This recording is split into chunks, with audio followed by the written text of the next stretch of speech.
afternoon and a warm welcome to the Institute for Advanced Study. This is the fourth event of the lecture series Scholarly Correspondences among Orientalists during the early and late modern period as a historical source.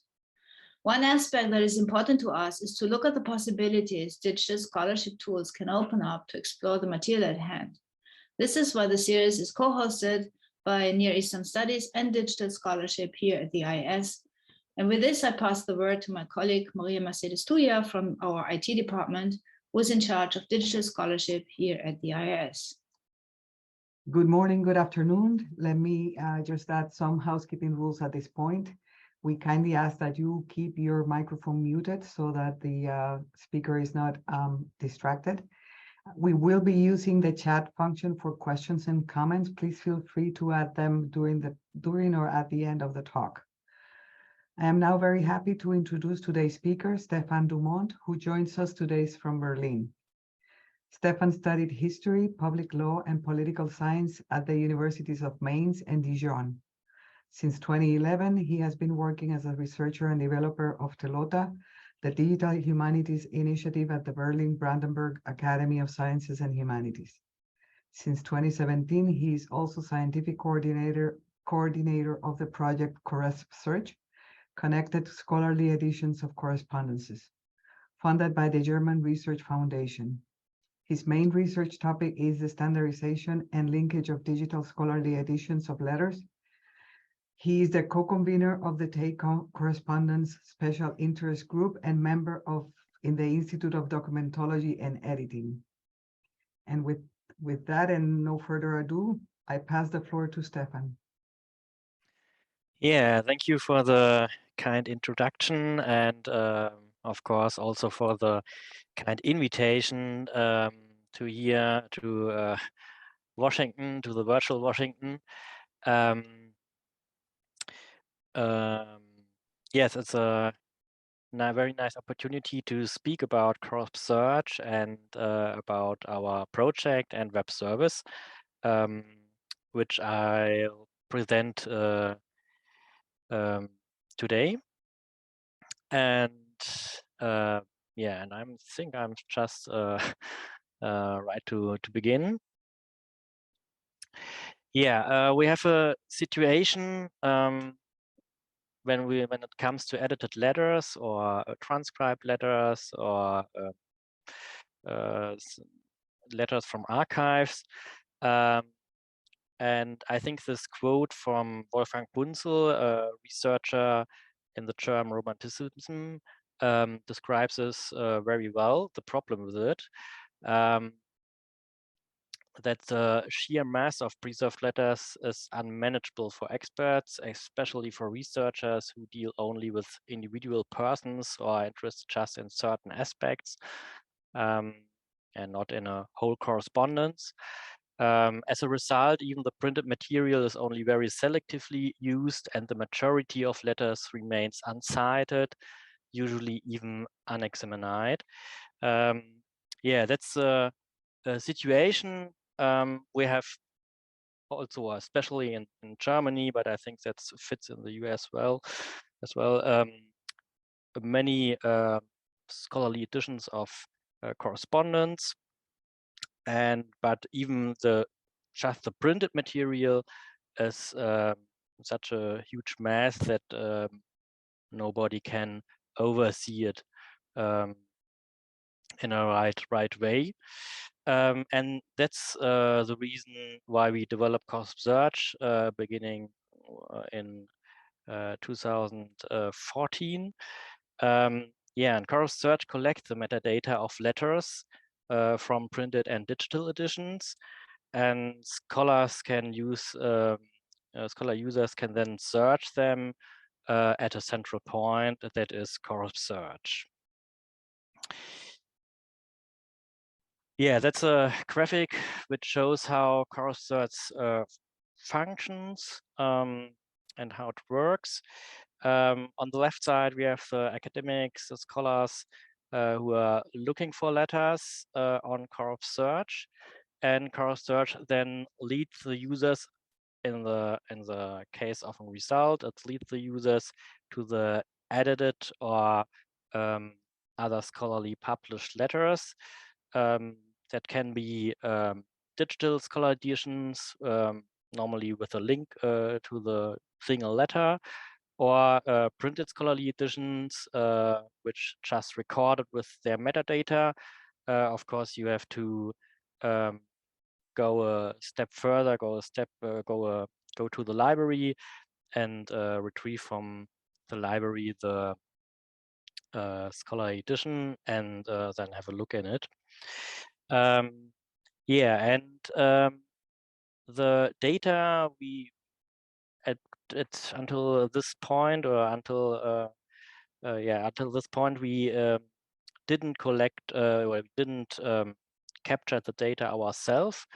The data were contributed by the projects, institutions, or scholars itself, from the edition projects, or the scholars who created the editions.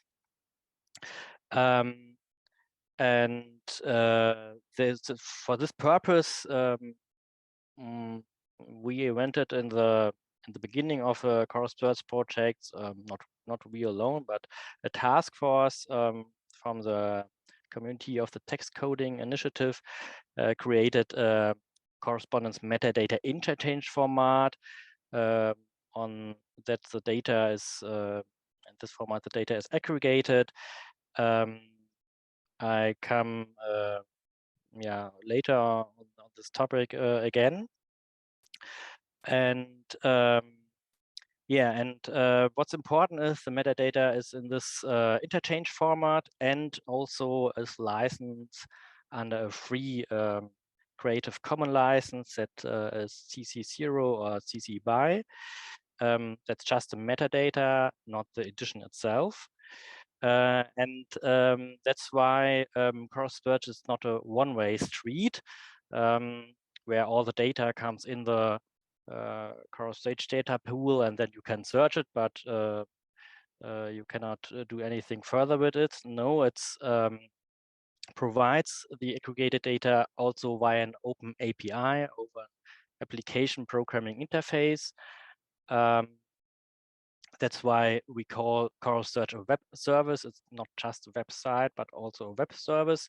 And with the help of this API, you can retrieve the data, all of the data, or just specific parts of it.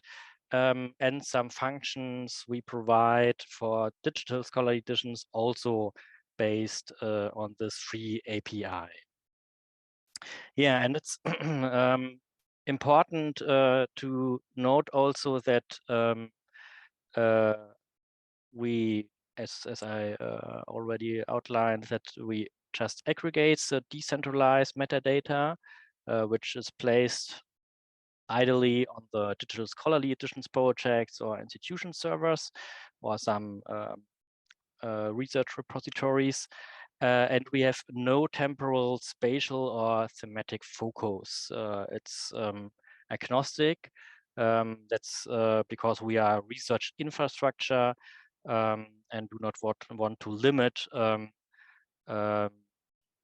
the gathering, the collecting of letter metadata, especially because letters are often about multiple topics, and I think that correspondence networks also have, in a sense, no end, no limit.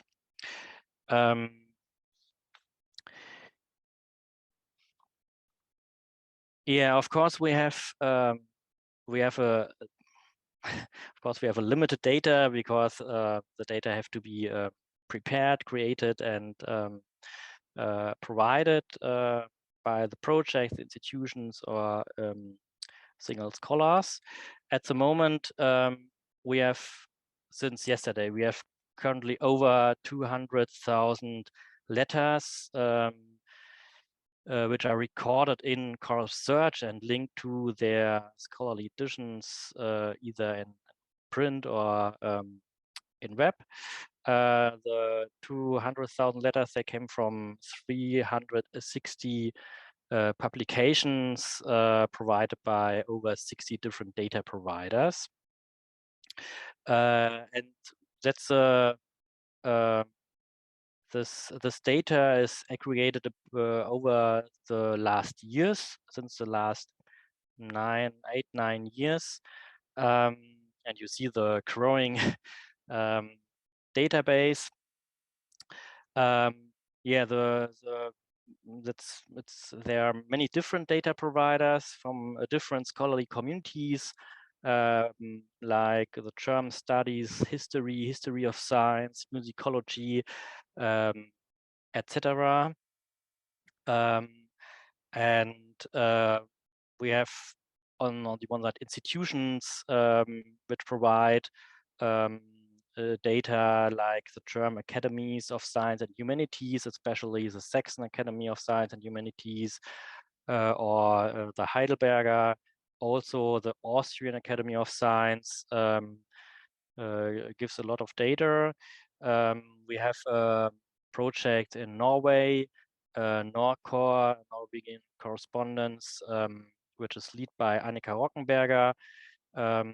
And we have data from scholarly editions developed by the DH Center in Graz. We have some projects which are edited by Anne Bayot from the University Le Mans in France, and also a couple of digital editions from the United Kingdom. Not much, but I think 4 or 5 are already in it.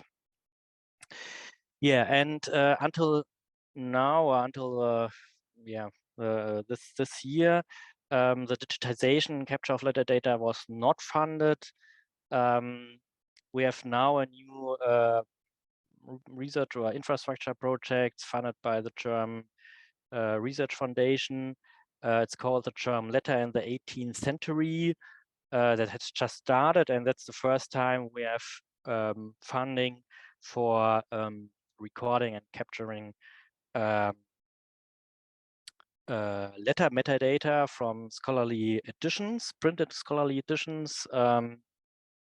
And there's one partner as the Interdisciplinary Center for European Enlightenment Studies in Halle, and the other partner is the University and State Library in Darmstadt.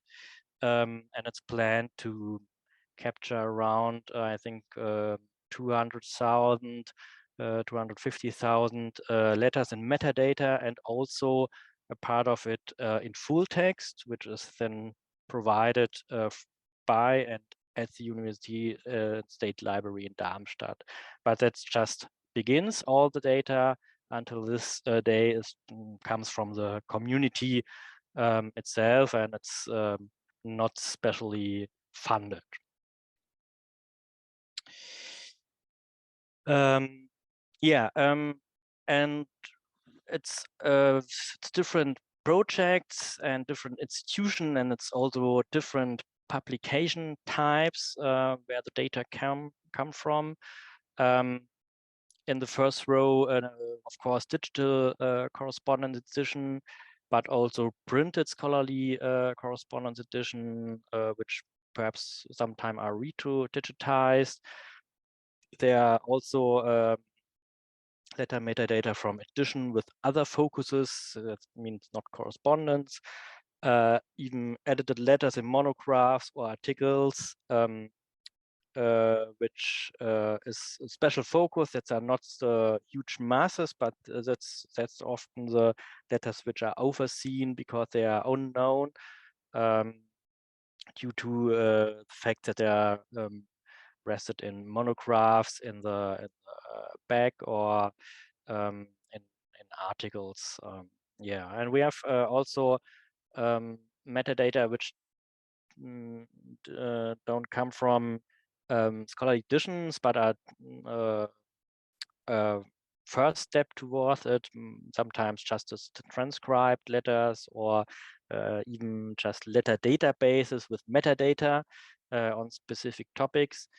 And archival data, we have also a little bit of it in CorrespSearch, but until this moment, not so much because we have a huge archival database in Germany called Calliope, which already aggregated metadata on autographs from German archives. But in the future, we will consider archival data to include in the moment or in the situation where no scholarly edition or scholarly project is available for this correspondence. Yeah, and how the data comes to us, I already mentioned the correspondence metadata interchange format. It's like a digital index, digital and machine-readable index of letters from a scholarly edition or publication, either printed or digital. And you see such a file. It's an XML file based on the guidelines of the Text Encoding Initiative, because this is especially in Germany, but I think also internationally, is the standard for digital scholarly editions. And yeah, and there are the basic information in each for each letter. That means sender, addressee, place, and date of writing and perhaps of receiving. This CMIF format is developed by the TI Correspondence Special Interest Group, or was and is developed. We have a stable version and an upcoming version 2, which enhance the format. And yeah, you see just an overlook. It's in this view, it seems very technically. We have the index of letter itself on the bottom here on the graphic. We have a closer look on the next slide on this. And on the top, we have metadata about the Smith file itself, especially the reference of the edition or publication where the correspondence descriptions come from. And that's a detailed view of a single letter in this CMIF. It's created with a TI element correspondence description, CorrespDesk, and that was the starting point 2014 because a task force consisting of Peter Stadler, Sabine Seifert, and Marcel Ilechko, they developed a model to capture the communication metadata of a letter. That means sender, receiver, place, and date in TI. And that was a starting point for an idea to group this information for a whole edition and make such an index of letter, which is machine readable. And you see here the two information of sending and receiving. You see the URL of the letter, the case of a digital edition, and you see what is what is an important point for us. You see that we don't not only provide the name of a sender or place or receiver, but also a machine readable ID from an authority file. In this case, it's a gemeinsame Normdatei from the National Library in Germany, but CorrespSearch and the CMIF also support 5.4 other authority files, for example, the Library of Congress IDs. And with this IDs, we can avoid ambiguities between names, or and we can search on an identifier which is machine readable and unique across projects and institutions. We can map then the correspondence metadata from different projects and institutions. Yeah, for places we use the TUNAMES database In the case you don't know it already, it's a free database where you can also contribute to, and we have very good experience with that, even for letters from Alexander von Humboldt from South America. Some places in a jungle, they are also in this database available. Yeah, that's correspondence descriptions, and which is the core of the CMAF file. That looks very technically, but of course we have you don't have to create such a file from the scratch. With technical knowledge, you can instead use our CMF creator, which was programmed by my former colleague Jonas Müller-Lagmann. It's a little program which runs into in your browser, just in your browser. There's no data at this moment uploaded to us. Instead, you can download after you have finished your step or your work today. You can download the CMIF file and then reload it into the CMF creator. It's very handy, I think, and you don't have you do not have to any knowledge of TI XML. You just can go through the Smith creator, and the Smith creator is as our whole website, not only available in German but also in English. And we have also a video tutorial for the Smith creator at the moment, only in German, but we are working right now on the English version, on a translation of this video tutorial, where you can watch it and then start to enter data from it. Of course, that's not the only way to create a CMIF file. There are multiple ways depending how your technical knowledge is, or how many resources do you have. Are you a single scholar? Do you wish to contribute data, or do you have a project, or you are working for an institution? Of course, for example, digital scholar editions, they can normally create a script, a little API, where they can retrieve the metadata from the database. And there are also ways and tools for processing already existing tables from Word or in Excel. Not tools not from us, but there are general tools for that, like OpenRefine. That's a tool to prepare data and tables and clean data and tables. And also the Saxon Academy of Science and Humanities has programmed two tools which processes CSV tables to the necessary CMI file, so that we have multiple workflows how you can contribute data to CorrespSearch. Yeah, and how does it look? That's a search, a simple search in CorrespSearch.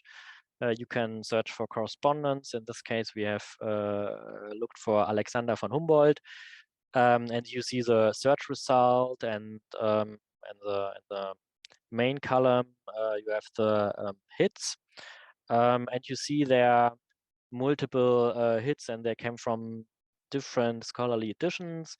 The second hit is one from a digital scholarly edition from the Edition Humboldt Digital, where you can just click on the link and then you can read the letter. The other hits are from printed scholarly editions. Then you have to get the book from your library. There are also cases where the book is in a form of PDF online, then normally the bibliographic reference have an URL to the whole edition online in form of a PDF or something like that. On the right side, you see a couple of facets and filters where you can select certain years or correspondences and so on, even also editions or the Smith file. There are some facets filters right below this view. And we have a new facet is the occupation facet, which you can see in the right bottom corner here of the screenshot. And it looks like that, and then you can also not use the facet, but also you can change here the search in the top, and then you can change it to occupation and search for an occupation, and you get a couple of suggestions where you can select one. And here I looked for Orientalists, and the search on the below it's already it was already executed, and you see we have already a couple of 5,000 letters from or to Orientalists in our database. It comes mainly from the Schlegel edition, because August Wilhelm Schlegel is considered as an Orientalist. Where does these occupations for the people came from? That is data which we retrieve in the moment from the German National Library, from the Gemeinsame Normdatei, where we have to every ID, not only the names and live dates, but also, for example, their occupations, which is sometimes discussable, but often it's first good impression of the work or the work area from a person. And we retrieve this data, and we enrich the aggregated correspondence metadata with it, and therefore we can provide it to search for occupations from correspondence, and also we retrieve the gender from the National Library. Yeah, therefore you can look after it. It's in this case limited to the 19th century. Of course, you can change the time focus or just leave it. Yeah, and you can try it on your own online if you want.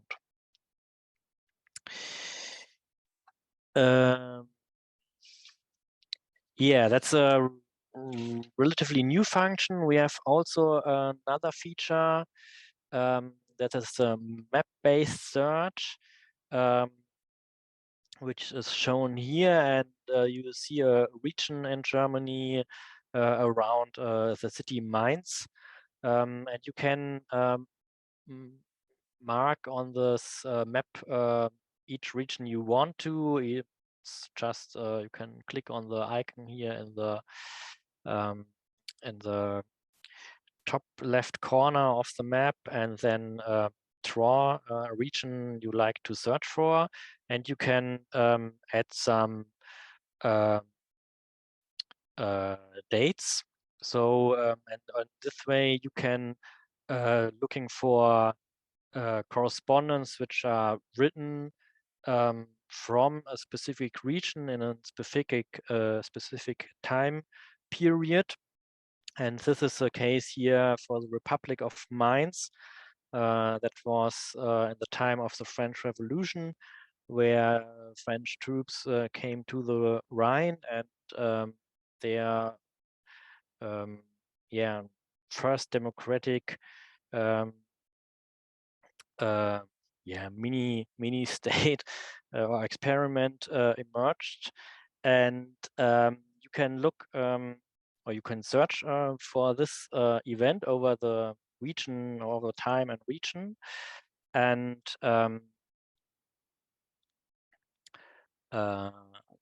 then get also some results from letters which are written in this region in this time. And therefore you can query the metadata from a whole different point of view, and search for correspondence perhaps related to some events. Of course, you have to examine these letters and read them online or offline, to then decide, are they useful or not? Do they have content on this topic you assume or not? And you not only can draw a region on yourself, but you can also reuse some shapes of former states. That's a service we have included. It's the data, the tube shapes came from a web service from the Austrian Academy of Science, HistoGIS. It's a service which provide tube shapes of states in Europe, especially Central Europe, of course, from 1815, from the Vienna Congress starting on. And you can select these states and also set a time period, and then you can search for letters written from it or to it or both, what you want. Yeah.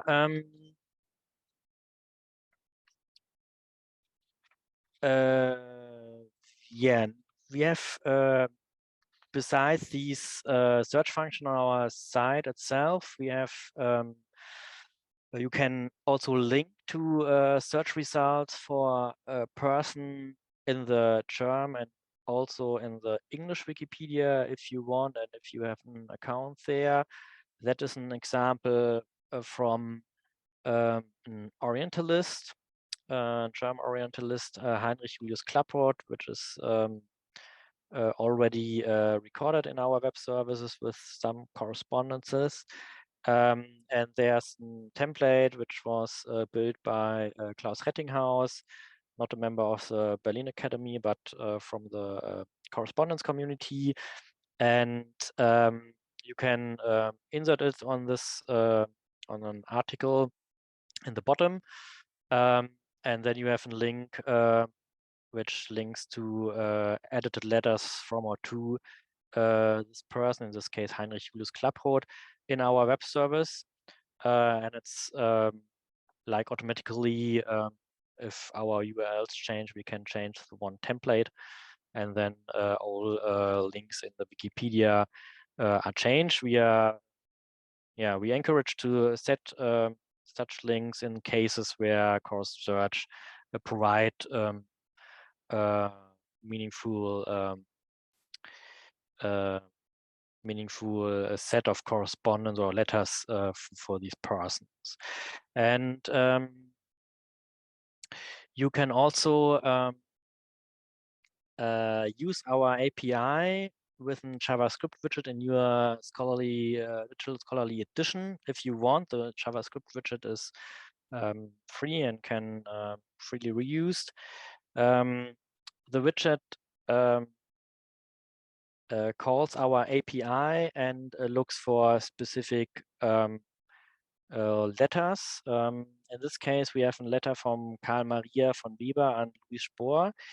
And in the context of the Weber Gesamtausgabe, that means that the digital scholar edition of Weber's whole correspondence. And the widget CS link, it asks our API for letters of his correspondence, in this case, Louis Spohr, which is already available in CorrespSearch due to the Spohr Museum. and yeah, it provides then links to the bibliographic reference in CorrespSearch, or if available, and that this is the case here, links to the digital scholarly edition of the Correspondence of Louis Spohr. And so the background or the idea of this feature and this widget is that you can follow from a single letter, you can follow the correspondence net in this time period or around the time the letter was sent. In this case, we have a letter from the 6th of July, and then we get some letters from or to Louis Spohr in the same time on the 8th of July and the 14th of July. And you can look getting some information which is mentioned in this letter or from Karl Maria von Weber, or did he forwarded some information? That's a case where you can, well, that's an opportunity where you can perhaps a little bit recreate or try to recreate the correspondence network of not only of Weber but also of Louis Spohr beyond one specific scholarly edition. Another example of using the API or just reusing the data is the Edition Humboldt Digital, where you have a chronology of Alexander von Humboldt's life with some entries created by the Humboldt researchers, which are here in the white boxes, in this case from the year 1799. And this chronology in the Edition Humboldt Digital is is added with the data from CorrespSearch, with the correspondence data, because the correspondence of Alexander von Humboldt is not edited in a dedicated correspondence edition for all of the Alexander von Humboldt correspondence, but there are many books and even single articles which contains single letters or 5 letters. And CorrespSearch is the first and only place where you can research or search for almost all letters from or to Alexander von Humboldt, which are or were published. And these 6,000 letters, they are integrated in here, and they are shown between these correspondence, these chronology entries. And so you can, the Humboldt researchers can have a very good overview of Humboldt's life and correspondence at one time. And this is our own scholarly edition, but the data is freely available, and you can do it if you want in another projects for another person as well. Coming to the end, of course, we have some remarks about the future of CorrespSearch. We are not at the end of our development. One big thing we are just working on right now is the extended Smith version 2, which especially addresses the searching for mentioned persons or places, etc., which are mentioned in the text of a letter. We have also some further features planned with the Smith version 2. You can see the whole set on the here mentioned article. We also want to develop a full text search with a snippet view. That means that we can, where this possible, retrieve the full text from the digital scholar edition, and then make it searchable, and then display a snippet view from a context of where a word or some words are found. Always with a link to the edition and to the whole text. We don't provide a Scholar edition on CorrespSearch itself. Yeah, and we plan also some visualization and a Sparkle endpoint for those who are interested in using this semantic web technology, and also a registry of letters. That's an important point, because at this time we include only the data of edited or recorded letters, and especially in the case of edited letters, it can come to the situation that the letter is edited twice, one in the edition of a first correspondence and one in the second correspondence. And in this registry, we plan that you can map some of the letters, or the letters where this is a case, to each other. That means that when you have a letter from Alexander von Humboldt to Samuel Thomas Sömmering, and the letter is both editions shown, in the edition for Sömmering's letters and in the edition of Humboldt's letters, then you can map these letters to one entity of a letter. Yeah, that's planned at this point. We have some work to do for that, but that's one big feature which will come in the next years, I think. Yeah, I could talk further, but I think that's I hope that gives you a good overview of our web service. And yeah, thank you for your attention. You find further information on our English version of our website. And yeah, I'm happy to discuss your questions and remarks. Thank you.